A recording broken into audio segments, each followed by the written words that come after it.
Le plan B, c'est une porte de sortie à votre environnement dans lequel vous êtes actuellement. Si t'as pas 100 000 $ minimum de côté pour investir dans quelque chose, il n'y a qu'une option où tu peux avoir une carte de résident avec cette flexibilité, c'est le Paraguay. C'est quoi le meilleur mois pour venir? Moi, je dis, il n'y a pas de meilleur mois, plutôt c'est fait, mieux c'est. Ouais. Ça, c'est une certitude.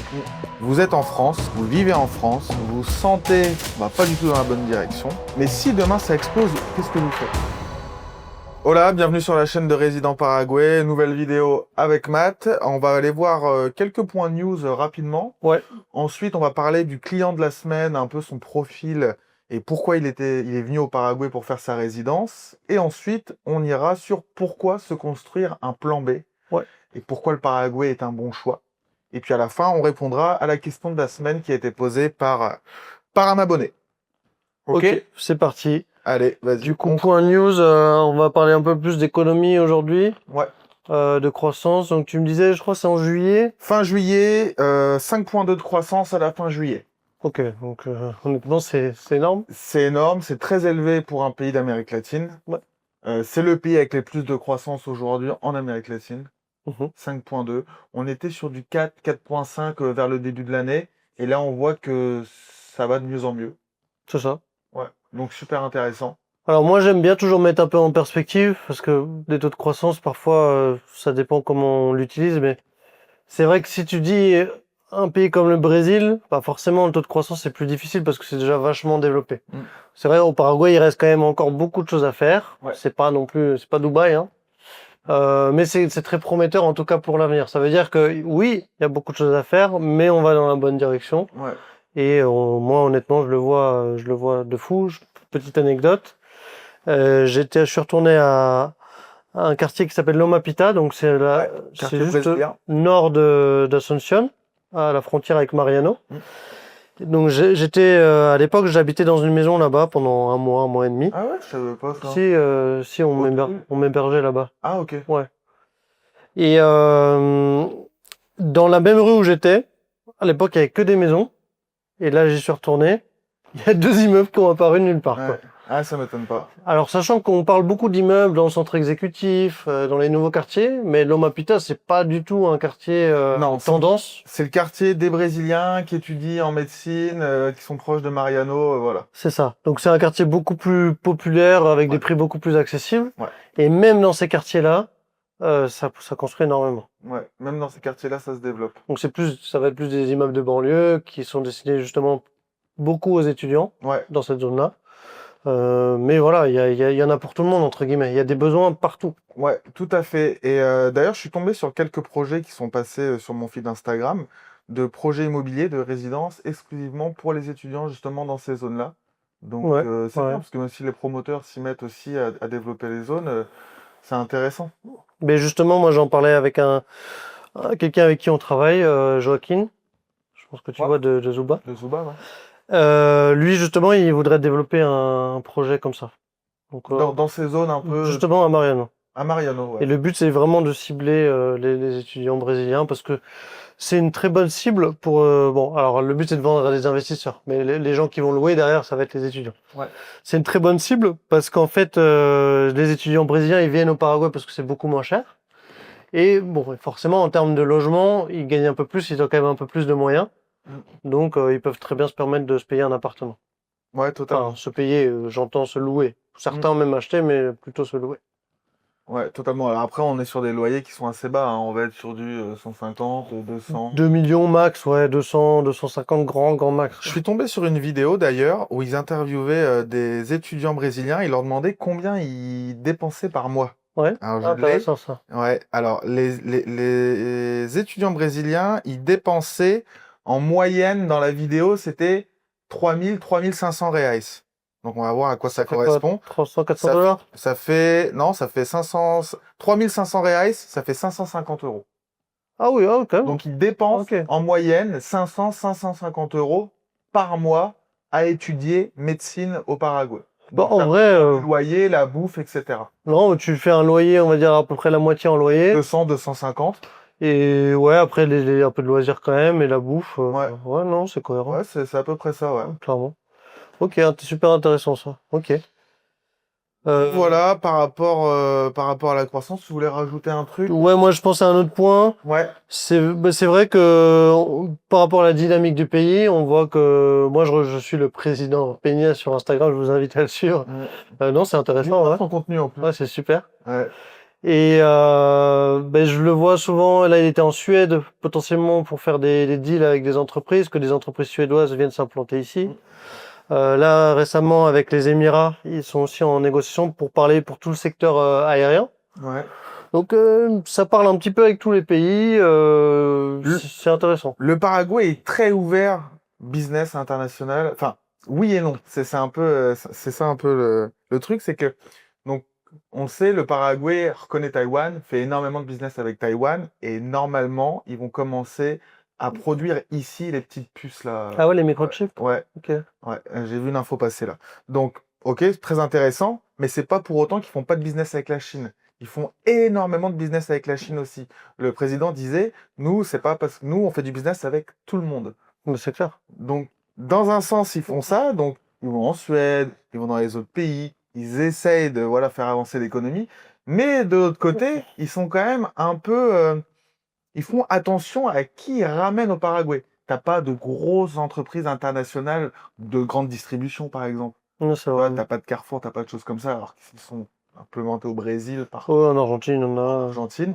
Tu vois, par contre, il y a des fois, j'avais parlé avec un directeur de la banque au Paraguay, la banque centrale, là, et il me disait justement qu'il faisait attention à ne pas faire rentrer justement trop de grosses industries comme ça pour pas prendre le marché aux entreprises qu'il y a déjà sur place. Et c'est vrai, justement, on avait une présentation l'autre jour sur de l'immobilier. Bon, alors je reprends sur un autre truc, mais c'est un lien, tu vas voir. Et justement, c'est une entreprise avec qui on travaille. Et il nous disait, voilà, nous on est super fiers parce qu'on est une entreprise 100% paraguayenne. Mhm. Là, on travaille que avec des Paraguayens. Alors, évidemment, sur des gros projets, ils font toujours appel à des gens extérieurs, sur le côté technique, etc., bien sûr. Mais voilà, l'entreprise est 100% paraguayenne, toute l'équipe est paraguayenne, etc. Et je pense que c'est aussi pas mal une fierté ici. Et quand tu regardes, justement, tu parlais des supermarchés, c'est que des entreprises paraguayennes. C'est que les supermarchés paraguayens. C'est ça. Casa Rica, Deli Market, Super Seis. Ouais. Non, ça c'est bien. Bon, après, il y a Decathlon ici. Oui, il y a Decathlon qui est arrivé cette année. Voilà. Mais parce que ça, à mon avis, répond à une demande où il n'y a pas déjà un marché qui est là, qui est présent. Je veux dire, il n'y a pas un Decathlon au Paraguay similaire. Il va y avoir Sport House. Ouais, mais Mais c'est tout petit, il n'y a rien. c'est pas top. Tu vois? Non. Je pense que s'il y aurait déjà le Decathlon paraguayen installé, je pense pas qu'ils auraient fait rentrer Decathlon. Ouais, non, tu vois c'est sûr. Après, il y a de Chacomer, mais c'est quand même beaucoup moins bien que Decathlon, en vrai. Ouais, non. Ouais, non, c'est... Non, mais Chacomer. Si, ils vendent des trucs sportifs. Ah, ils vendent des Ouais, trucs ouais. sportifs, Ouais, ouais. Chacomer, en plus de. Oui, ils font un Automoto peu tout, ouais. Ok. Mais ouais, non, c'est vrai, il y a ça. Et après, si ça se trouve, on sait même pas comment est fait le deal, tu vois. Peut-être qu'il y a la franchise Decathlon au Paraguay, mais après, on sait pas forcément par qui Ouais. les gérer, tu vois. Il y a Mhm. peut-être des deals ultra spécifiques aussi. Ouais. Parce que bon, en vrai, des marques internationales dans les shopping, il y en a quand même. Oui, les marques internationales, parce qu'une marque, c'est une marque. Oui, voilà. Voilà. D'ailleurs, Nike, Puma, machin, bon, t'auras jamais d'équivalent paraguayen. Non, c'est sûr. C'est clair. Ok, très bien. On passe au deuxième point. Pour les banques, ouais, du coup. Ouais, pour les banques. Donc, c'est un petit classement qui dit les banques ont le plus. Alors, les banques qui reçoivent le plus de dépôts. Ok. C'est spécifique. Hein. Ouais. Donc, les banques qui reçoivent le plus de dépôts au Paraguay. Donc là, on a le classement. Première banque qui reçoit le plus de... Tu le connais pas, toi, le classement? Je te l'ai pas dit. Non, En plus. non, Bon, on va faire un petit test, alors. Attends, vas-y, je te fais une. Alors, fais-moi un Je top 3. devine. Fais-moi un top Bon, je te dis pas dans le bon ordre, mais Non, top 3. Itaú, Continental, et j'aurais dit Atlas, mais ça doit pas, sans doute pas être ça. Ouais, t'en as 2 sur 3. Ouais, je pense que le troisième est pas bon. Non, le troisième est pas bon. T'avais raison. Première banque qui représente 16%, Continental. Ok. Deuxième banque à égalité, Sudameris et Itaú. Ah, oui, c'est Sudameris. Ah, Sudameris quand même. Bah, Ouais. Sudameris, c'est eux qui font Impérial. Hein. Mais c'est pareil, Itaú, Sudameris? Alors, Ah non, ils sont à non, égalité. ils sont à égalité. Ah, ok, ok. Ils sont à égalité. C'est deuxième et troisième. Ouais, deuxième et troisième.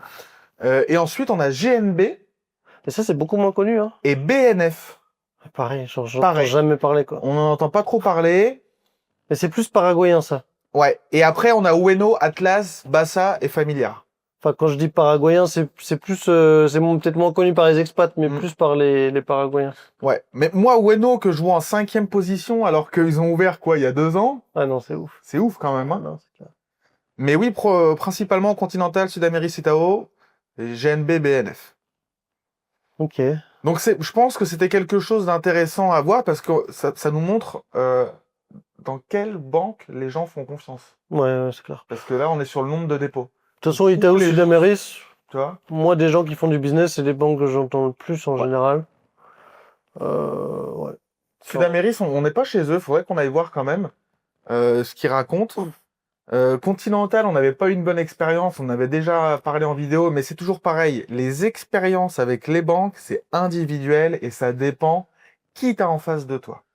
Ouais. C'est vraiment le banquier qui fait tout. Nous, Continental, Ouais, le banquier nous a pris pour des rigolos, nous croyez pas, moi, faut que je voie vos bureaux avant de vous ouvrir un compte, machin. Le mec, reste tranquille. C'est bizarre. Hein, il était bizarre. Ouais. Donc, du coup, Continental, on n'a pas donné suite. Et on s'est barré dans d'autres banques. Et là, justement, il y a 2 semaines, je suis allé à Itao Shopping del Sol. Je suis tombé. Pas Atlas? Non, à Itao. Ah, Ita- Je suis à Itao aussi. La banquière, une crème. Ouais. Je suis resté 1 heure, on a parlé de tout. Allez, tac, tac, elle m'a tout ouvert. Ouais. Alors que l'année dernière, je suis allé à Itao à passer au La Galeria. Je me suis fait limite jeter, quoi. Oui, ça fait combien que vous êtes au Paraguay? Ouais. Ouais, non, revenez plus tard. Ok. Non, mais ça, c'est très vrai ce que tu dis.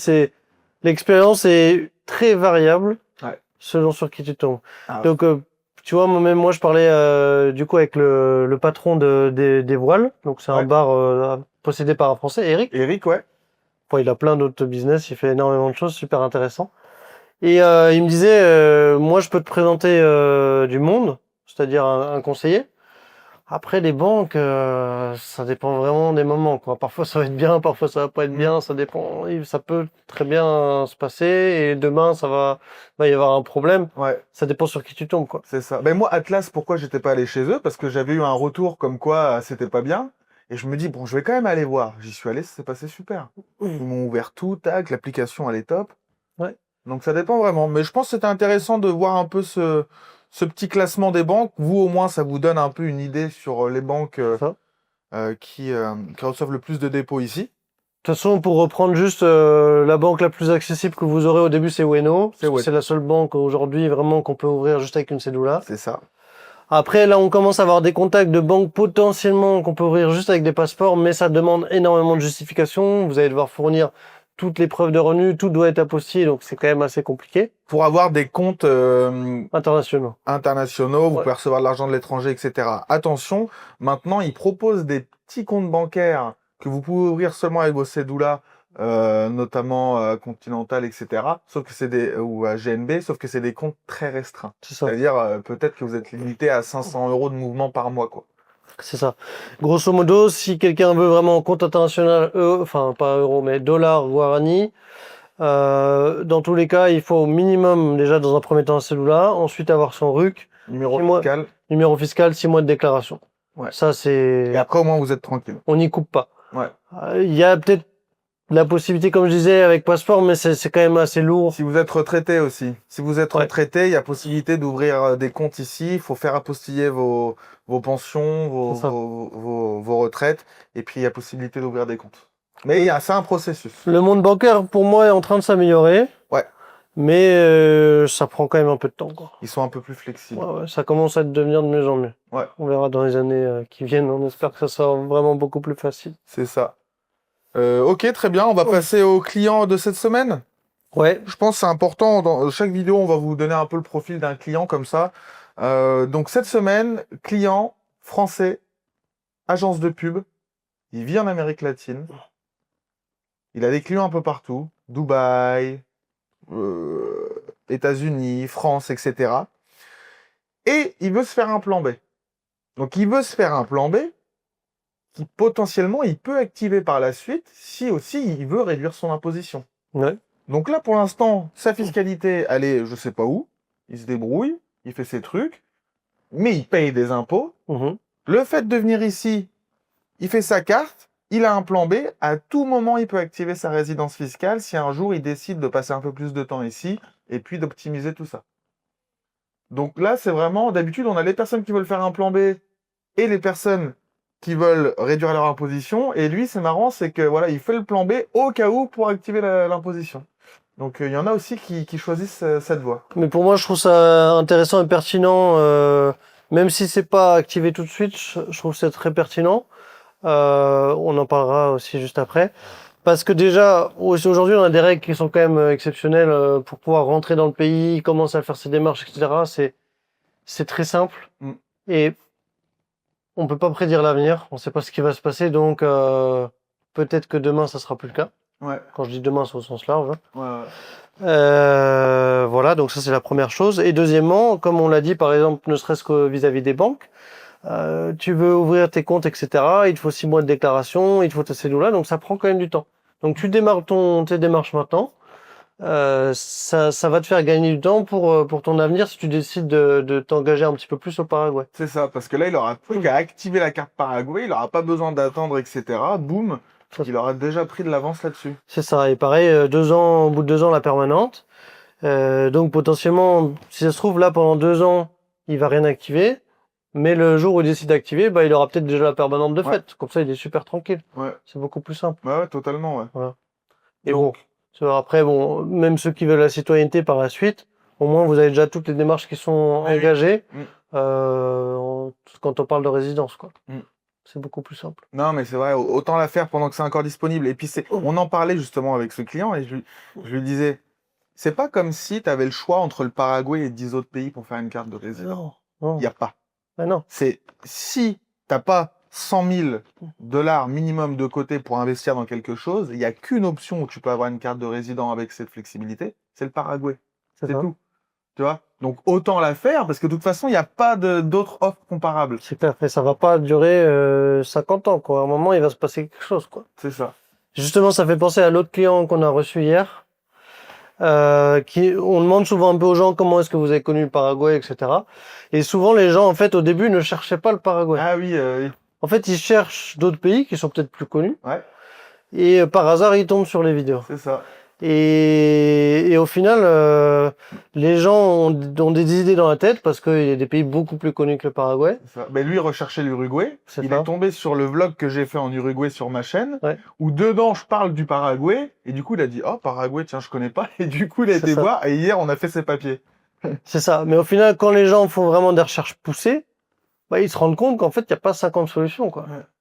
Tu arrives toujours sur le Paraguay au final parce que c'est le plus accessible. C'est le plus accessible, le plus flexible, le moins cher. Donc plan B, il y a pas. C'est ça. Il y a pas autre chose. Pareil, hier, je rencontre un gars que j'avais eu au téléphone qui était en Thaïlande. Il me dit, ouais, moi je fais mon plan B en Thaïlande au Paraguay, parce que la Thaïlande, les visas, c'est galère. Et c'est le cas. Ben oui, c'est vrai. C'est le cas, ça coûte cher, c'est galère, tu seras jamais vraiment chez toi. Faut les renouveler à chaque fois, t'es jamais considéré comme résident réellement. Ici, c'est très différent. Clairement, rien à voir. Ouais, non, totalement. Alors, il n'y a pas la plage, quand même. Il y a pas la... Il y a la plage, hein, tu as une Encarnación. Oui, voilà. Hier, non, c'est dimanche, on a été manger au truc de poisson à Mariano, là. Ah ouais. Et donc, du coup, c'est le long de la rive, du fleuve, là, du Rio Paraguay.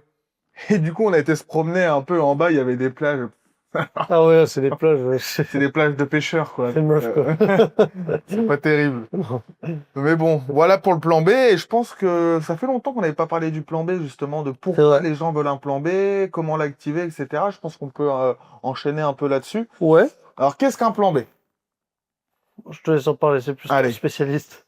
Le plan B, c'est une porte de sortie à votre environnement dans lequel vous êtes actuellement. Voilà.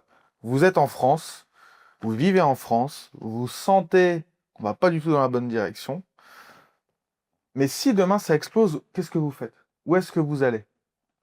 Non, c'est clair. Parce que le monde n'est pas ouvert comme ça, on va pas où on veut, comme on veut, sans visa ni rien, c'est pas possible. Hein. Ça marche pas comme ça. À part en Europe. Et si ça pète en France, potentiellement, faut se barrer de l'Europe. Ok? Donc, imaginons qu'il y a quelque chose qui se passe, vous décidez de partir vivre ailleurs.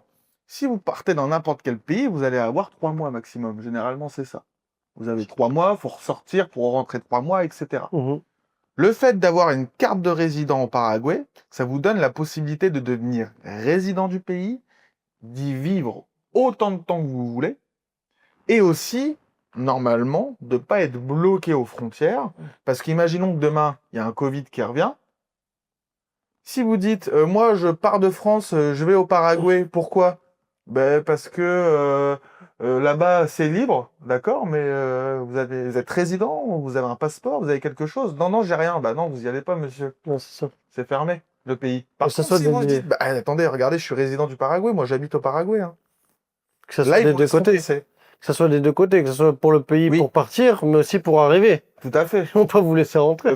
Si demain il y a quelque chose qui se passe et le pays se referme, si vous n'êtes pas résident, ils vont pas vous laisser rentrer. Non, c'est sûr. Donc, le fait d'obtenir cette carte de résident vous donne la possibilité de voyager au Paraguay si à un moment donné ça pète ou pour X raisons. Moi, on parle de ça, mais ça peut être autre chose. Euh, Vous pouvez y aller tranquillement, arriver dans le pays, vous installer, vivre, avoir une location, etc., sans aucun souci. Ouais. Et bon, juste un détail aussi, la résidence permet par exemple de travailler. Imaginons qu'il y ait une catastrophe au niveau mondial. On sait pas ce que ça peut être. Il peut se passer beaucoup de choses dans le monde qu'on vit. Au moment, c'est...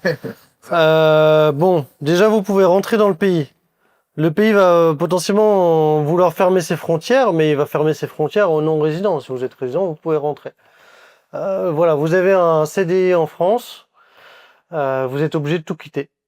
Vous avez peut-être pas d'économie, de choses comme ça, mais vous pouvez quand même vous échapper, vous pouvez quand même rentrer au Paraguay. Vous avez le droit de travailler sur place parce que vous avez déjà votre résidence. Mm. Ça, vous allez peut-être pas avoir le meilleur des boulots, hein, je dis pas, mais au moins ça vous donne quand même pas mal de sécurité sur Ouais. beaucoup de points, quoi. Ben ouais, totalement, ouais. Quelqu'un peut venir ici, trouver un petit boulot et puis refaire sa vie, quoi. C'est ça. Donc l'acquisition d'un plan B, à l'heure actuelle, vu comment ça se passe aujourd'hui, la situation en France et en Europe, moi je pense que c'est indispensable. Voilà. Par exemple, mon père est venu il y a quelques mois, je lui ai pas laissé le choix, je lui ai fait sa résidence. Comme ça l'oblige à revenir en plus l'année C'est ça. prochaine. Mais je pense qu'aujourd'hui c'est indispensable d'avoir un plan B, alors que ce soit une carte de résident Paraguay ou autre, peu importe. Mais au moins avoir une porte de sortie si aujourd'hui vous vivez en France à temps plein. On sait jamais ce qui peut se passer. Ouais, non, c'est vrai, carrément. Par rapport au plan B, il y a aussi une autre chose que je voulais mentionner. Il y a beaucoup de personnes qui se disent, ça revient au point qu'on a abordé tout à l'heure. Ah oui, mais je vais faire le plan B quand vraiment ça va Partir en vrille. partir en vrille. Mais ça sera trop tard. Bah non. Justement, le principe du plan B, c'est que c'est une préparation. Voilà, c'est ça. Je le dis parce que j'ai encore eu quelqu'un au téléphone il y a pas longtemps. Il dit oui, mais pour l'instant ça va encore. Je le ferai plus tard. Attention, parce que quand ça ferme, ça ferme. Vaut mieux s'y prendre un peu à l'avance et puis avoir sa carte avec soi. Tu vois? Ouais, c'est ça. C'est ça. Plan B, plan C, et des fois les plans B deviennent des plans A, hein. Moi, le Paraguay, c'était un plan B. Aujourd'hui, je me retrouve à vivre au Paraguay à temps plein. Ouais, c'est ça. Ouais. Et ouais, ça me fait penser à, je pense à une petite comparaison. C'est comme l'histoire des, je sais pas, des ventilateurs ou des clims quand il y a des canicules. Oui, Tu préfères acheter ton ventilo 6 mois avant quand il y en a plein les magasins ou alors quand tout le monde est en train de se ruer dessus, quoi. ouais. Ou c'est, enfin, Il n'y a ou, plus un technicien pour c'est faire ça. l'installation. Ou alors quand il y a plus de PQ parce que tout le monde a cru que c'est... Ouais. Ouais. C'était fou, ça, quand même. Non, ça c'est fou, c'est dingue.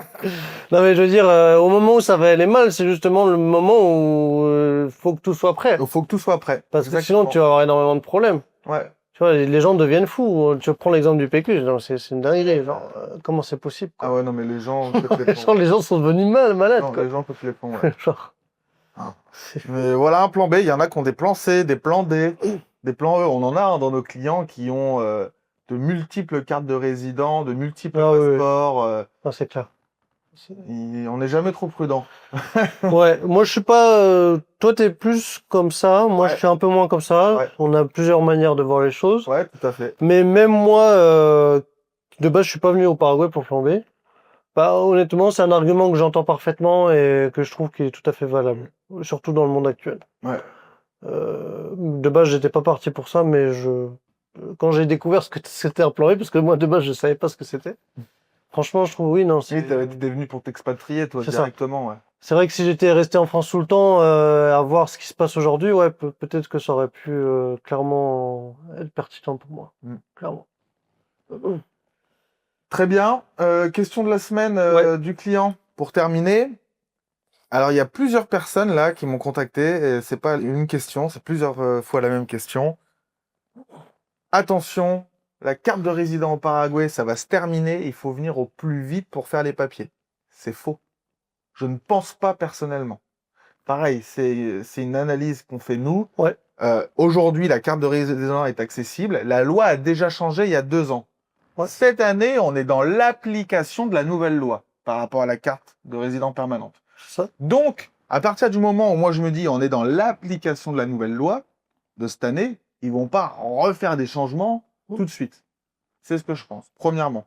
Deuxièmement, pour moi, ils ont aucun intérêt à arrêter la carte de résident parce que c'est ça qui aide aussi à la croissance du pays. C'est un succès de fou. C'est un succès total. Migrationes, l'endroit où on fait les cartes de résident, c'est plein tous les jours. Cette année, on est quasiment au nombre de cartes de résidents qu'on a fait l'année dernière à l'année, on est à moitié de l'année. C'est un succès. Ça fait rentrer des capitaux étrangers. Les gens viennent ici, ils consomment, ils achètent. Et au-delà de juste les gens viennent faire des plans B, non mais les gens viennent et apprécient le pays, quoi. Ah non, mais oui, voilà, il y en a qui restent. Ah non, c'est pas juste en mode ouais, au cas où. Non, même les gens qui sont en mode au cas où, ils se disent putain, c'est quand même vachement bien. Ouais. Parce qu'il y a quelque chose qu'il faut mentionner, c'est que nous, on a l'impression que le plan B Paraguay, c'est pour les Européens. Oh. Mais les premiers qui viennent, c'est les Latinos. Ouais. C'est les Brésiliens, les Argentins, les Boliviens. C'est eux principalement qui viennent faire leur carte de résident au Paraguay. Et aussi, il y a les Européens, mais c'est vraiment seconde zone, quoi. Ah, c'est clair. Ouais. Donc, il y a énormément de personnes. Moi, je vois zéro intérêt aujourd'hui que le Paraguay arrête sa carte de résident. Non. Zéro intérêt. Donc, je vous mettrai pas la pression en train de vous dire ça va changer, etc. Parce que je pense pas. Maintenant, ce qu'ils vont sûrement faire, c'est augmenter les prix. Ouais, il peut se passer des choses comme ça. Parce que là, ils ont déjà doublé ouais. par rapport à il y a 2 ans.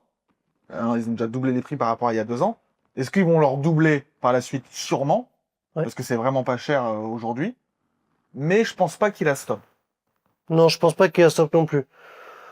Bon, après, oui, forcément, sans vouloir critiquer, il y a toujours des gens qui essayent de faire peur parce que ça vend, c'est sûr. Ouais. Nous, je suis d'accord avec ça d'une certaine manière, dans le sens où ça va évoluer. Ça, c'est quasi certitude. Ouais. De là à dire que ça disparaisse, non, je suis pas d'accord. Et notre but, c'est pas de faire peur aux gens. Peut-être qu'on changera d'avis l'année prochaine parce qu'on a eu des infos. Hein. Mais là, aujourd'hui, alors on vous parle... Non. Je pense pas. Pour autant, comme on le disait précédemment dans la vidéo, plus vous venez le faire tôt, mieux c'est pour vous. Quand même, ça, moi, c'est quand même quelque chose que je conseille. Les gens me disent, c'est quoi le meilleur mois pour venir? Moi, je dis, il n'y a pas de meilleur mois. Plus tôt c'est fait, mieux c'est. Ouais. Ça, c'est une certitude. C'est pas question qu'on veut vous vendre quoi que ce soit. Ça, c'est vous faites ce que vous voulez. De toute manière, ça vous regarde. C'est pour vous, la résidence. C'est pas pour nous. Hein. Mais le plus tôt c'est fait, au moins c'est sécurisé. Au moins vous êtes tranquille. Au moins vous êtes tranquille. Voilà. S'il se passe quelque chose en France ou peu importe, au moins vous l'avez déjà faite. Mais est-ce qu'ils vont stopper cette carte? Je ne pense pas. Je pense pas non plus. Je pense pas non plus. Je pense qu'on a quand même des belles années devant nous. Ouais.